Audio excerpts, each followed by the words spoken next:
Good evening, denizens and degenerates of YouTube. My name is James Shima, and welcome to your Backstage Breakdown, where we talk about everything that is going on in the world of professional wrestling, all the rumors, all the news, all the gossip, all the juicy little stuff that you filthy morons want to know about. And I say that with all the love in my heart. Don't take it too personally. I'm just here to make jokes.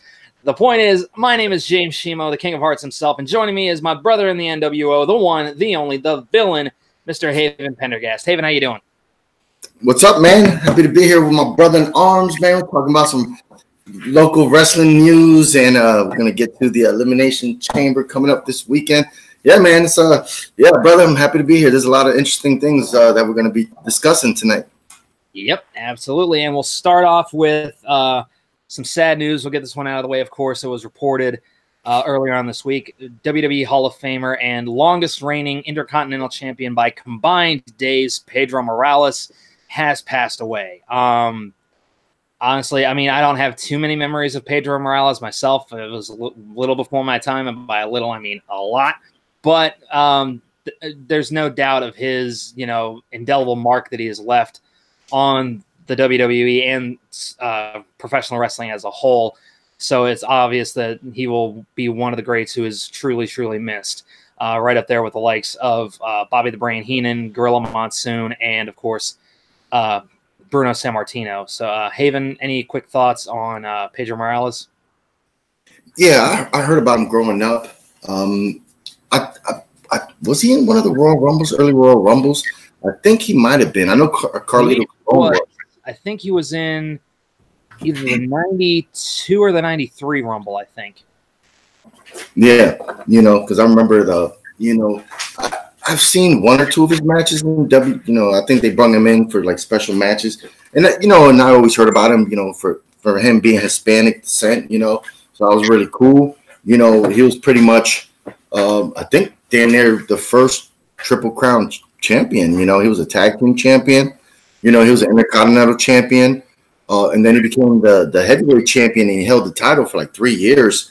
So it was always cool, to see somebody like him. And the stories you hear about him, that he was just always a great human being inside and outside of the ring. Like he, was always a fan favorite. So, he lived a good life. He was never in the news for anything, bad or anything. He seemed like a real humble guy and just happy to just doing the craft that he loved to do, and entertaining the fans. So, all respects to him and his family, for all his family out there, condolences. Yeah, I guess the WWE Network, I don't know if they put up all the old stuff yet, all the old matches like that, so people could get familiar with some of these old timers. But it was sad to hear him passing, but it seemed like he lived a good life, Yeah, I mean, good long life. He was well into his 70s from what I read. So, I mean, we'll obviously later I'll pour one out for one of the all-time greats, Pedro Morales. You'll be sorely missed. All right, in a little bit more recent news, it was released online via TMZ Sports that Jimmy Uso has been arrested.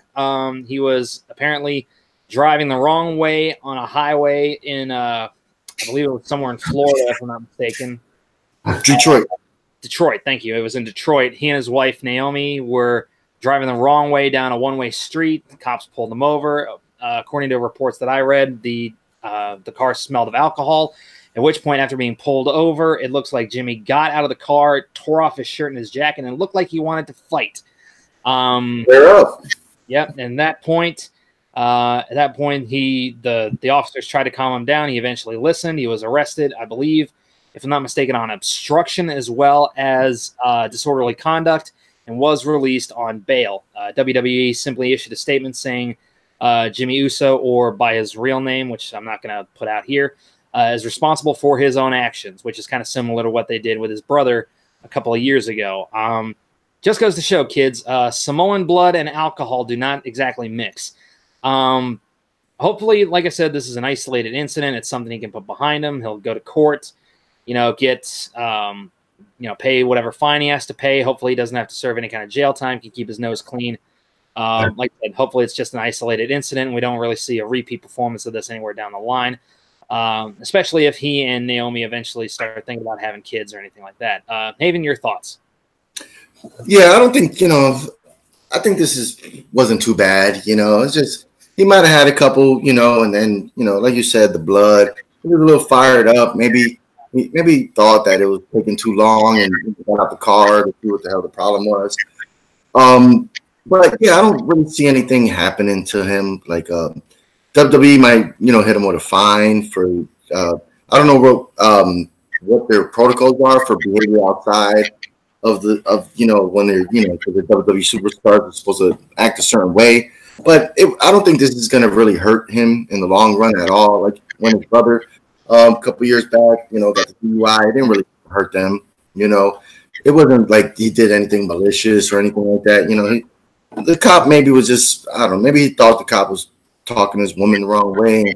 And, being a wrestler, being an athlete, being a big guy, he probably jumped out and was like, hey, what's up? Let's do this, and can't really do that to the popo. So, I don't really see, I don't, with small things like this, especially with a performer that travels so much, he'll probably get a court date, which his lawyer will probably go. They'll probably say there's a fine. He'll pay the fine because I don't really see them hitting him with any probation because he doesn't live in that state and he travels, 300 days out the year, in and out of this country. So I don't really see the courts, really doing too much to him. They really can't. WWE has an army of lawyers. If they do decide to stay with WWE, I don't think I really don't see anything happening, because of this incident. Just a fine from WWE, and he'll probably have to pay a fine in the court, and call it a day. Yeah, more than likely.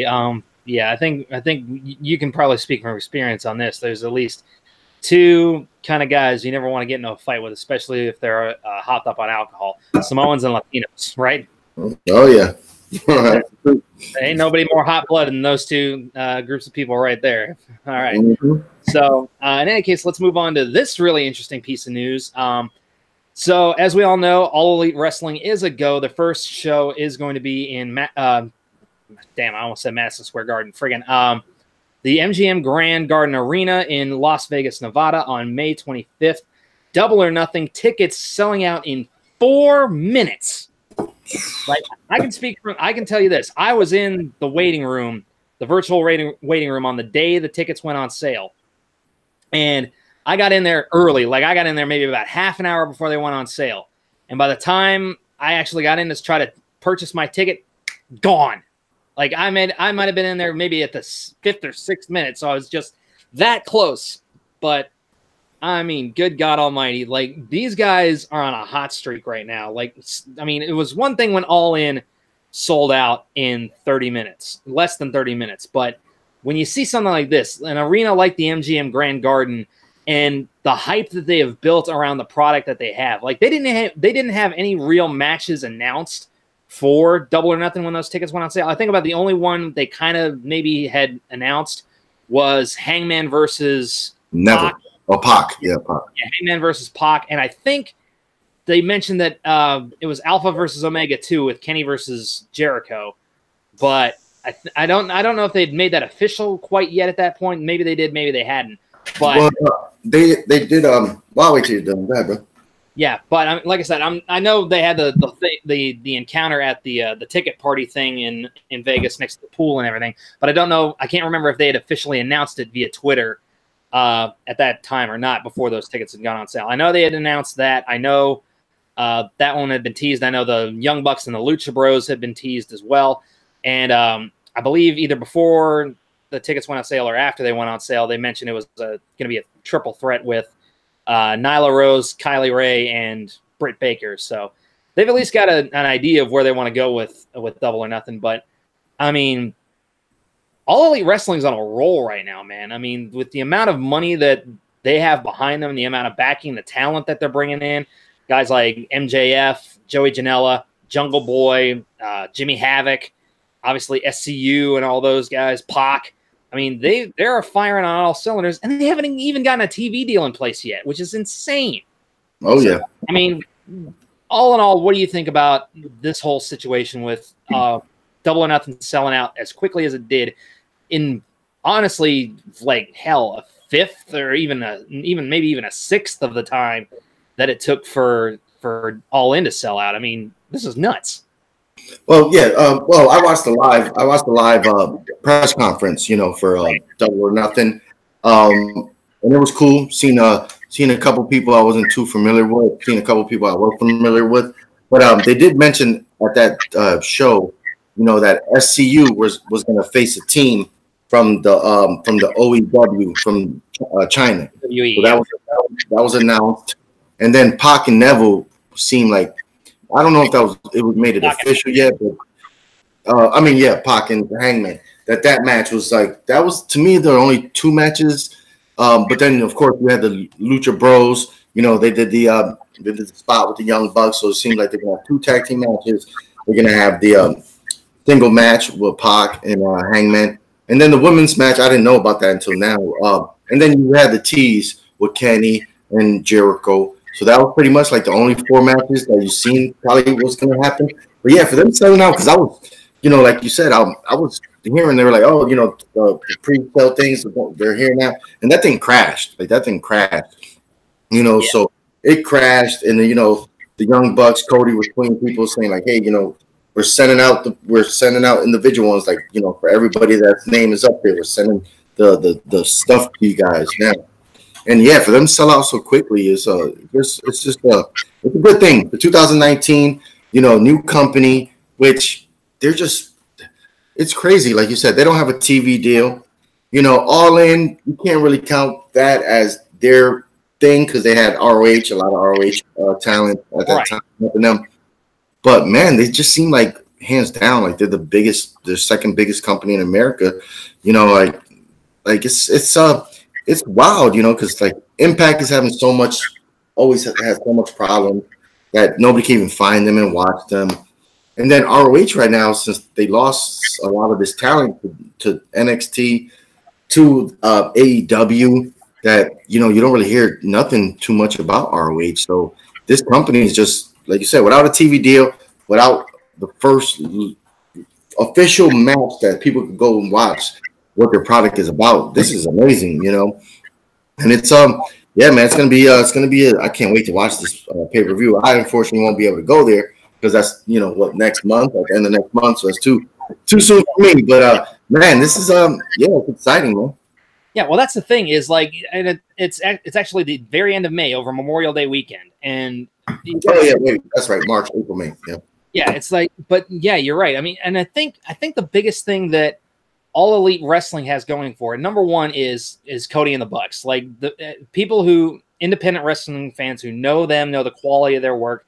Anybody who watches Being the Elite, they know that these guys have a great mind for the business. They have a great mind not just for wrestling, but for comedy and all the other things that go into what people want to see in a professional wrestling event. Granted, yes, we want to see great in-ring action. The Bucks, honestly, best tag team in the world, bar none. I mean, you can make an argument for guys like, Team 3D back in their time. You can make an argument for guys like Revival, the Lucha Bros.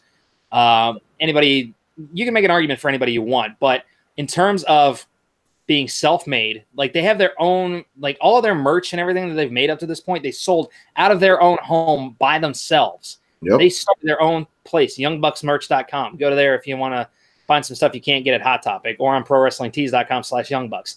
They don't pay me to say that, but I wish they would. Guys, hit me up if you're watching this. The fact of the matter is that the biggest thing that I think All Elite Wrestling has going for it is it's offering an alternative that people are desperate for. They're too used to disappointment with Impact to really care. Granted, Impact is making a comeback with Scott D'Amore and Don Callis, and they're doing everything they can to kind of re-up things there and really make things a little tighter. But for a lot of wrestling fans, it's too little too late because they've been burned by Dixie Carter too much before. Ring of Honor, not a lot of people, I mean, yeah, people know about it, but I don't know that a lot of people know where to watch it or where to find it on their local cable channels. New Japan Pro Wrestling, I mean, you can get it on Access TV or you can join New Japan World, but there's really not any other way to watch it here in the States outside of that. So AAA or anybody else in the Mexican promotions and the Latino areas, I mean, there's not a lot of places outside. I mean, maybe there's some regional stuff where you can watch it, but there's nothing like big here in the States where you can really focus on that. And like I said, without having to do anything, I think it's just the people who are tired of Vince McMahon's laziness with what he's doing, and they want something new. They want something fresh, and that's what they're being offered here. It has nothing to do with who they have or how much money they've got behind them or when they've got TV. It's just a matter of being something different, something fresh, and something new, where it actually gets people excited about pro wrestling again. It's a lot like when you first discovered it, back when you first started watching. It was fresh, it was new. You'd never seen anything like this before, and that's what they're offering. And I think it's really starting to show that a lot of people are hungry for something like that. They're hungry for an alternative. They're hungry for something new. They want the entertainment and everything else that, you know, WWE provides or like pro wrestling provides, but at the core of it, professional wrestling is just that. It's wrestling. And they know they're getting a good crop of in-ring talent, a good crop of workers, both men and women. They're making the right connections. They're spending their money wisely. They're doing their homework. And I think it's going to pay off for them in a big way. So, like I said, I think it's going to be the next WCW. Hopefully not, because WCW failed. Hopefully in the long run, it can maybe push that creative envelope to maybe force Vince McMahon to pop a crowbar up his rectum, pull his head out of his ass, and finally start doing something different for a change. But time will tell, I suppose. Yeah, you know what's crazy is because, like, we both know that, you know, these guys are going to have their pay-per-view soon, right? And Vince McMahon, he's pretty much on borrowed time because I believe after 2020, he's going to be gone because he got to run the XFL, you know, right. unless he's just paying for it and he's not going to be like there, like hands-on, which it seems like he'll be hands-on with that.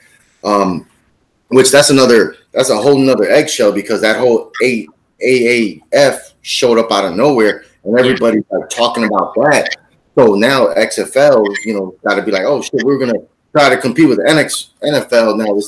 So that's, you know, it's an interesting thing. Yeah, you know, I really dug to just talk back about the press conference that they did, like the Sammy Guerrero coming out with the green belt, you know, the Cruiserweight Championship from AAA. I thought that was pretty cool, you know, and of course, Pac, when he came out with his belt from the company that he's wrestling for, Dragon Gate. So yeah, man, this is cool stuff, man. And these guys, what do you think about when Kenny came out and you found out that he was part of the company, not just an employee? You know? I thought that was cool, but in the end, it made sense because I mean, granted, Hangman doesn't quite have the title, but you figure, I mean, of the four guys who are really of the six guys, I'm sorry, that are really a big part of the Elite, Matt and Nick, Cody, Kenny, Hangman, and Marty. You figure the guys who have the most experience and the most, you know, background with pro wrestling as a whole. I mean, you've got Kenny Omega. His dad was, I believe it was the Golden Sheik or whatever, or he had some kind of thing going on in Canada, so he had a mind for the business. So Kenny kind of grew up under that, plus having some relationship with Don Callis when he was getting his start. So none of that hurt. So he was kind of predetermined. Cody, I mean, son of the American Dream, Dusty Rhodes, one of the best bookers of all time. Anybody who disagrees with that, fight me. And then you got the Young Bucks, two guys who have traveled the world trying to bring the best tag team wrestling all over the planet and have dedicated themselves to it. I mean, these guys have a mind. All the four of those guys have a mind for the business that when you combine all of that experience and all of that, you know, different stuff that goes into it, I mean, it's hard. It's going to be hard pressed for them to. I won't say it's going to be hard pressed for them to fail, but I'm sure there's going to be a lot of people betting against them. But I don't think they're going to have a problem really getting something up off the ground because they've got such a wellspring to pull from. So, but yeah, the fact that they added Kenny in as executive vice president, now there's four of them now. That's another bit they can add to being the Elite later. But I mean, it makes all the sense in the world. Like I said, with his grandfather, the Sheik, and, you know, his work with Don Callis, the amount of experience that guy has had and his mind for the business and just his passion for it, it made all the sense in the world to me. So I wasn't that surprised. Yeah, that's true. Yeah. But in any case, speaking of Double or Nothing, we know also that StarCast 2, the huge convention that usually goes along with any of the All Elite Wrestling shows, or at least the one that did go with the first one, even though it wasn't technically an All Elite show, All In, is coming to Las Vegas. They got a lot of people already signed up and ready to go. X-Pac will be there. They've got all the horsemen, including Flair, are going to be there. Bret Hart's going to be there. Obviously, all of the guys associated with the Elite, minus Marty Scurll. I'm sure, like I said, once Marty's contract's figured out, he'll pop on over and he'll be added to that as well. But one of the biggest names that has really drawn a lot of attention, Mark Callaway, the Undertaker himself, will be appearing at StarCast. It will be his first non-WWE autograph signing in quite a while. So this kind of came out of nowhere. Now, obviously, StarCast and Double or Nothing will be taking place well after WrestleMania. So we're not sure what Undertaker's contract status will be following this year's Mania, if he's even going to have anything going on at Mania this year. We have no idea, so time will tell. But yeah, this one's got a lot of people raising their eyebrows, and I think for good reason. Haven, what do you think about all this? I think that this is just showing that WWE's just losing some of his power. Yeah. It's No, sorry, go ahead. I'll wait. Yeah, just because the thing that a lot of these people could say, the wrestlers and the podcast people, is StarCast is not part of AEW. It's its own separate thing. I believe it's a day before. It's for the fans. So a lot of the wrestlers go there. Last year, right before Double or Nothing, you had DDP. Eric Bischoff. You had the Kevin Nash probably was there. Yep. A bunch of all these personalities just doing autograph signings and having because I'm guessing it's going to be like a full day event where I'm not really sure. I don't think it was like a Comic-Con, but maybe I'm wrong if somebody is out there. I don't think it's like a Comic-Con where they're all just sitting around. I think it's like basically from what I saw from the videos that a lot of people were taking at StarCast, it's pretty much just like that. Like there's booths and everything. There's meet and greets going on. There's live podcasts going on. Ryan Satin from Pro Wrestling Sheet had one going on with a bunch of guys last year. Now all of this also, a lot of the podcasts and everything will be available on Fight TV as well. At the same time, the dates for StarCast 2 are May 23rd through the 26th. So it's actually 2 days before the event and the day after as well. So it's like a full-on convention. And I just know they had a huge success with it last year. And granted, there were a lot of hiccups, but when you're doing like a first-time thing, there's bound to be, monkey wrenches going in the gears and everything like that. But and I do tend to agree with you. Maybe WWE is losing a lot of its power, but I also think it speaks more to the stroke that The Undertaker has when calling shots in regards to what he's able to do. I mean, that guy has had one of the longest careers in professional wrestling. I think apart from guys like Flair and Hogan, I think he's like one of the longest tenured guys who's like still around and still doing stuff. So I think it just speaks to the respect that Vince McMahon has for him and, the freedom that he has with, the shots that he's able to call in regards to his bookings and his character, that he was able to do that. Plus, I think he's done, to be honest, with WWE. I mean, once he retires, obviously his contract probably already expired maybe 2 years ago. He's been doing them a favor, showing up at last year's WrestleMania, doing that fucking doing the crown jewel, I doubt he's still on contract. They probably have him as Legends contract, but I don't know if they're cutting him a check every month. So I'm thinking he's done. Like if he doesn't show up for this WrestleMania, he's pretty much could do what he wants, and it's like, what is going to show up at Fastlane to sign autographs? It's like, fuck that, so I think this thing is like, okay, I'll meet a lot more fans. I'll meet a lot more other people that are not under the WWE umbrella, because if you're just in the WWE umbrella, like a fast lane, like, oh, we're gonna have a meeting or all access, whatever they call it, the night before. All you're gonna see is just WWE people there. You're not gonna see Eric Bischoff or this guy. or this independent wrestler signing an autograph. So, right. I think he's just to be honest, he might be done, with WWE, because he's probably just like, hey, I'm gonna do what I want, because it takes place a couple months after WrestleMania, and as of right now, I don't want to see him in a match at this year's WrestleMania. I don't, like there's nobody. They didn't build anybody up, no storyline. So I'm just like, let him do it. There's been a rumor going around that they might have the Dead Man versus the Demon at WrestleMania, and I hope to God that's not true. I don't want to see Undertaker in another match. His body is beat up enough as it is. He's paid his dues. He's done enough for the business. Just let him go. Let him retire. I mean, the guy, he's got a wife. He's got so many kids that he's got to deal with.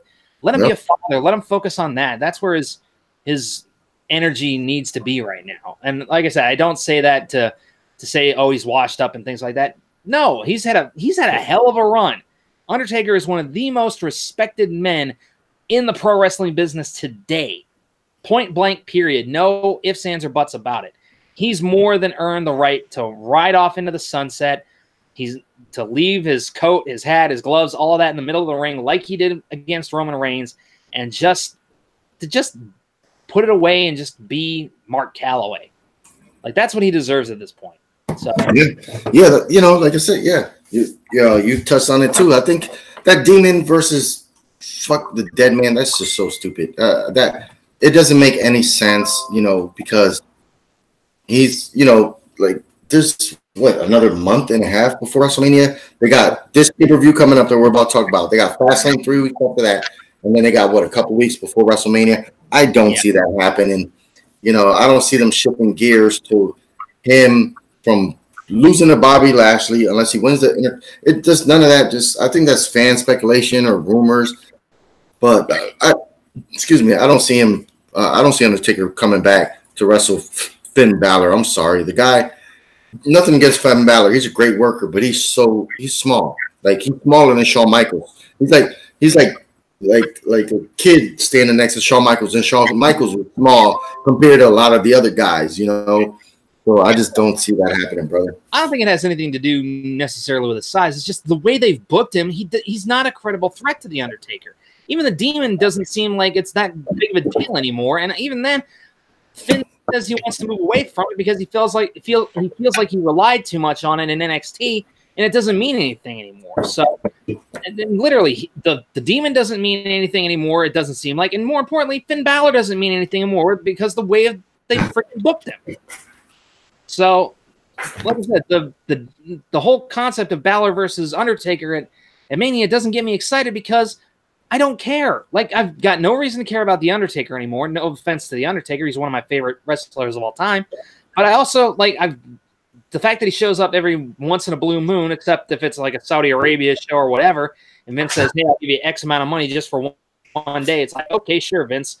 But that combined with the fact that they've done seemingly everything they can to just bury Finn Balor, he doesn't even seem like he's worthy of the Undertaker's time anymore. So it's just like it doesn't make a damn bit of sense. Yeah, that's true. Yeah. In any case, that's going to do it for the news segment of this video. Let's get into what we're here to really talk about, and that is our predictions for this Sunday's Elimination Chamber pay-per-view live on the WWE Network. We've got 7 matches on the card total, 2 Elimination Chamber matches, and 1 match that we have to ask, why did they even bother? We already know where this is going. So let's see what's going on. First off, on the pre-show is Buddy Murphy defending the Cruiserweight Championship against Akira Tozawa. Haven, who do you think's winning and why? Last time we did a prediction, I got it wrong. I think that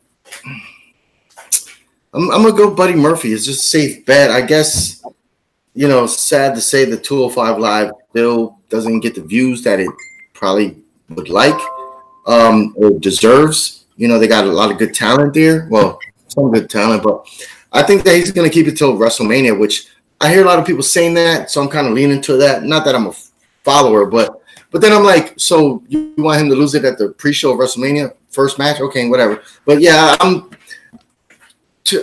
like Tozawa's look, But right now, the cruiserweights, it's just always going to be on the pre-show. So I think Buddy Murphy's going to keep it till WrestleMania, like everybody else is saying. Yeah, I'll agree with that. Buddy Murphy's hanging on to that. There's nobody really who embodies the cruiserweight division right now, at least not a babyface who could foreseeably take it from him. Like before he moved up to SmackDown, you might have had Mustafa Ali be able to do it, but as of right now, there's really nobody in that cruiserweight division who I can see taking it off of him anytime soon. So I'm going to go with Buddy Murphy as well. So next up, another disqualification match: Braun Strowman versus Baron Corbin. First question: why? Like, haven't we had enough of Braun versus Baron? Like, granted, I think we've only had like one match at like the Royal Rumble, or not Royal Rumble, TLC, but it feels like we've been doing this whole song dance for way too damn long. So,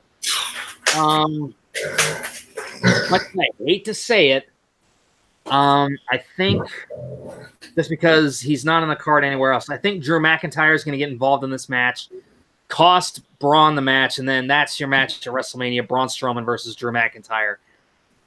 I was just about to say that too, but that's where my head's going. So I'm picking Baron Corbin to win. God, it makes me sick to say that.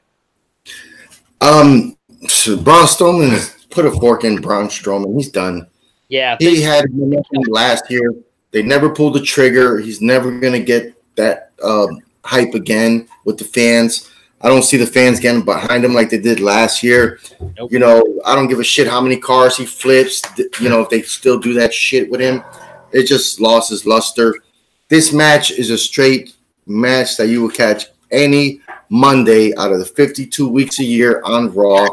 Yep. This will be on the pay-per-view is a slap in the face to the audience, but it's Braun Strowman. But yeah, I totally agree because Drew McIntyre doesn't have a match this pay-per-view. I'm guessing he's gonna Claymore kick Braun, and then Braun would Corbin will take the W. Yep. Yeah, that's the way I look at it. Oh, God. I'll tell you the exact moment Braun Strowman's credibility died. It was in last year's Elimination Chamber. It was that stupid 7-man Elimination Chamber that they did. It was him, Rollins, Elias, Cena, Balor, and there was one other that Miz. Strowman eliminated all 5 other guys, and then what happened? Superman punch, spear. Roman Reigns kills his momentum again. Now, granted, I can bitch about that now, but like I said, I still wish Roman Reigns all the best. Good luck in your recovery, man. Hope everything's going well. But he became fodder for the Roman Reigns push, and he has never gotten his credibility back since. Yep, you're absolutely right. He's never going to sniff that title, and when he does, nobody's going to care. Exactly. Vince, I'm sorry. And like I said, all due respect to Vince McMahon, he has built the modern pro wrestling industry into an empire and a juggernaut that will stand until the end of freaking time. You're 73 years old. You are senile. Get out now. This is a young man's game. You are out of touch. Stop it. Anyway, next up, again, the question I ask is why? Bobby Lashley and Lio Rush in a handicap match for the Intercontinental Championship against Finn Balor. What the freaking hell are they doing with the Intercontinental Championship? Another match that could have been on any Monday night. Yep. Like, aside from the Elimination Chamber matches, all this is an episode of Monday Night Raw with probably a lot less backstage segments in between. Freaking. Yeah. This is basically a Raw pay-per-view if you look at all the nothing's going to change. Not a damn thing is going to change. I mean, with the exception of the SmackDown matches, there is not a damn thing that is going to change on this card. No titles are changing hands. I can guarantee you that. Though when we get to the WWE title Elimination Chamber match, I will make one point. But I mean, bottom line, Bobby Lashley's hanging on to the Intercontinental title, and it's just as freaking worthless as the United States title is over on SmackDown. Good job. So you're picking Bobby Lashley? Yep.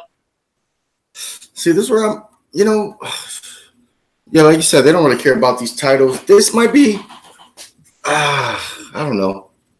I mean, everybody's been hung up with the whole dead man versus demon, but I'm thinking if they're gonna give Finn Balor another belt, especially like going into WrestleMania, because he's not gonna sniff the Universal title anytime soon. Nope. I mean, he could probably pin Leo Rush and win the Intercontinental title, and then go into WrestleMania having the title. Because I don't know now that the Money in the Bank has his own pay-per-view. I don't know what they're gonna do with these second-tier titles. Are they gonna have one-on-ones?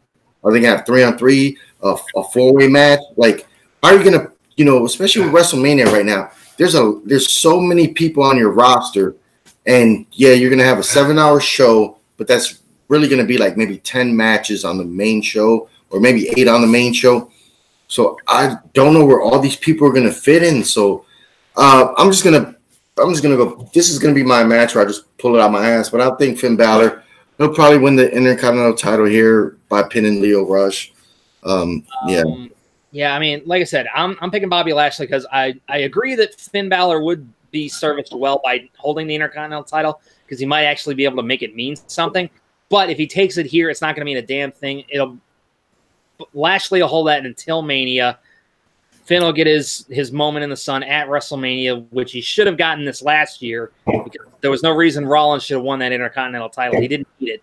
So I'm going to say, like I said, Lashley holds on to the Intercontinental title until Mania. Balor takes it there. Oof. That's a long wait to see this match that people are not going to care to see on WrestleMania. I agree. But again, 73-year-old out-of-touch man who thinks he knows better than everybody else. Yeah. WrestleMania is going to suck. Uh-huh. Anyway, next up, again, this is probably the easiest match to freaking call. Ronda Rousey, Ruby Riott, Raw Women's Championship. Ronda Rousey wins. Let's move on. Yep. Yeah, I agree with that. But, well, we got, that's why it'd been nice to see if Nicole would have been here, but I know she was busy.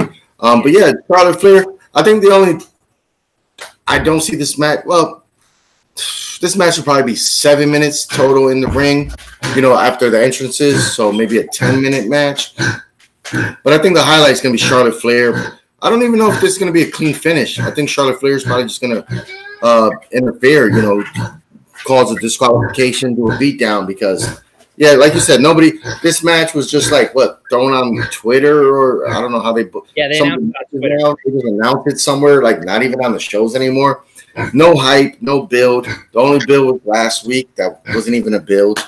So, yeah, and I like Ruby Riott, it just sucks that right now, Ronda Rousey's there and she's pretty much the focus and she's on kind of her own level in Vince's eyes and WWE's, staff. So, but I like Ruby Riott. I wish this match would be more competitive, but I think it's going to be a quick little dance and then Charlotte interferes. So, yeah, Ronda retains. I'm going to slightly disagree with you. I'm going to say I agree that Ronda's going to win, but I don't think it's going to be a screwy finish. I think it is going to be a clean win for Ronda, and then Charlotte's going to attack her after the fact. So that's just where I see that coming out. But again, like I said, I could be completely wrong, but like I said, I don't see Ronda necessarily getting involved, Charlotte getting involved out of just attacking her after the match is over. So that's just the way I look at it. True. Yep. Any case, next up we have the Miz and Shane McMahon, or as I like to call them, Shane-O Miz. I don't know why they just decided to go with McMiz. I mean, that just sounds like a freaking club soda brand. It's like ridiculous. So Shane-O Miz versus the Usos, Jimmy and Jay. SmackDown tag team titles. Who do you think is going to win and why, Haven? I think that the McMiz is going to keep it until Fastlane, and they'll probably drop it there because right now the Usos are great, but it's just, for them to win the belts right now, they fought I was telling somebody this the other night. It's like they're 5-time team champions, right? The Bar are 5-time team champions. You know, the New Day are 5-time team champions, and they're all on SmackDown. So it's like the Usos don't need this title right now. You know, I don't see them winning it at this time. Maybe Fastlane, they could do. They could drop the titles there and build to whatever the hell they're gonna do for WrestleMania with the Miz, Shane, and whoever the hell else. But yeah, I think they're gonna retain. Like I said, I don't see anything changing between now and WrestleMania. The WWE Championship is defended inside the Elimination Chamber. Daniel Bryan versus AJ Styles, Jeff Hardy, Randy Orton, Samoa Joe, and Kofi Kingston. Before we get started with anything, holy hell, Kofi Kingston. That performance he had in that gauntlet match on SmackDown, where the hell has that been? This guy, you forget exactly how good some of these guys are. Yeah. And I'll go ahead and say it right now. We all know, like, I'm going to say it. Daniel Bryan's winning the Elimination Chamber. If I'm booking this thing, Daniel Bryan's defending that WWE title against Kofi Kingston at WrestleMania because Kofi deserves it after that performance, damn it. Granted, do I think that's going to happen? No, but I think he deserves at least a one-on-one shot after a performance like that. That's just me. I could be completely off base. Like I said, Daniel Bryan, and more likely than not, he'll probably end up facing either AJ Styles or Samoa Joe at Mania. That's just the way I look at it. Oh, Randy Orton. Yeah, oh God, how boring would that be? Yeah. All right. This thing is so weird when it comes to people like getting like pulled from shows. You know, getting not cleared for shows. Somebody else got to kind of step up. Yep. You know, where it kind of changes some of the momentum because, you know, when we watched it last week, yeah, we're like, holy shit, Kofi.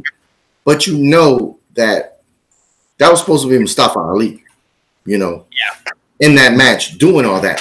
I don't think they changed it that much where they were like, oh, AJ, you're going to start with Daniel Bryan. You're going to beat the first three. We're going to, you know, so you could, like, it's crazy. Like, yeah. Like he went almost an hour in the match, you know, Kofi Kingston.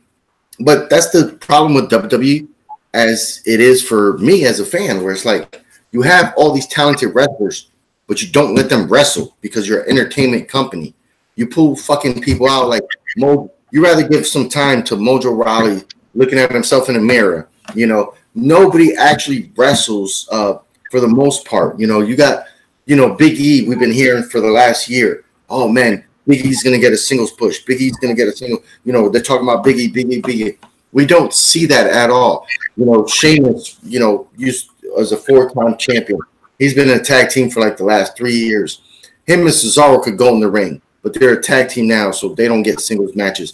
You know, and these guys, the New Day, been together for 5 years now. So everybody's like, okay, we know these guys could go, you know, but we only see them go in tag team matches.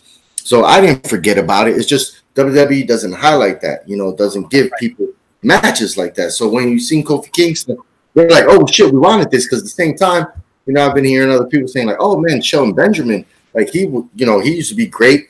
Like they could have gave him that spot. But then it's like, well, that would have been weird, too, because they haven't used him, you know, in forever. You know, at least Kofi Kingston's been relevant.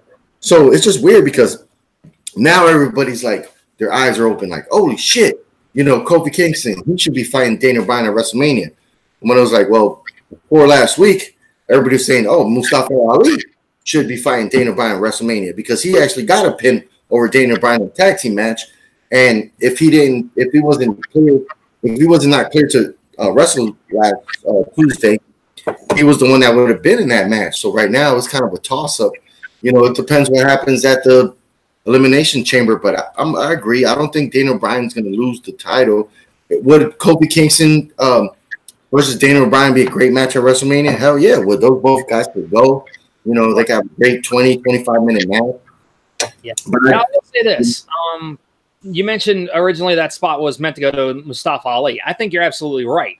And right now, I believe, if I'm not mistaken, his injury that took him out was just a concussion. I say just a concussion, but I mean, obviously concussion is a very big issue.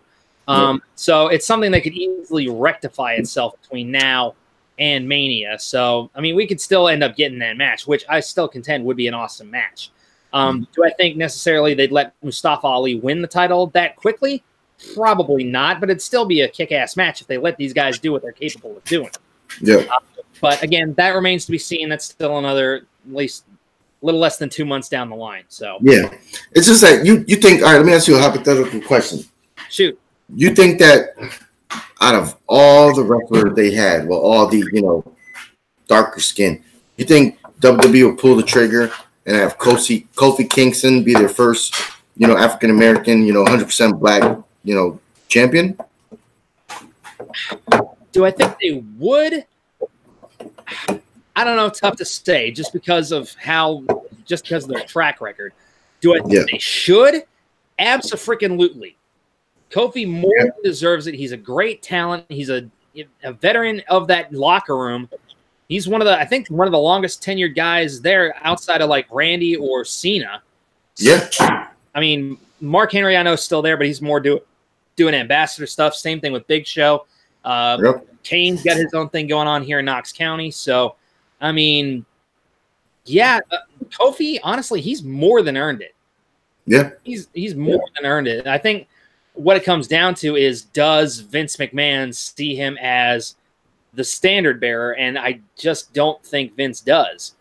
Number one, because, well, I don't want to say because of his skin color, but that might play a factor into it. And number two, of his size, because he is very much a smaller competitor when compared to guys like Randy Orton and Cena.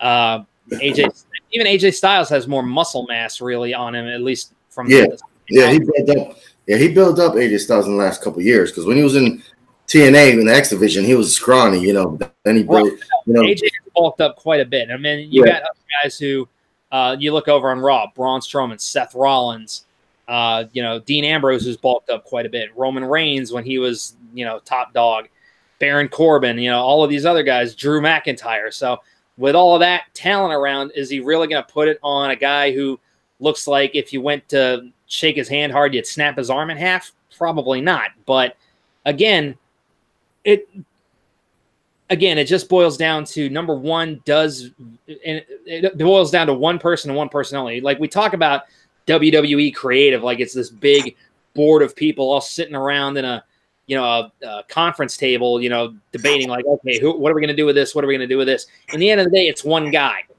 It's Vincent Kennedy McMahon and his stubborn attitude that causes 90% of the frustrations that WWE fans have these days.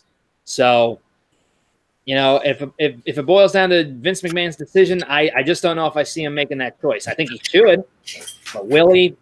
That's only one person can say that, and that's unfortunately, sweaty big man fetish over there. So, I mean, what are you going to do? That's true.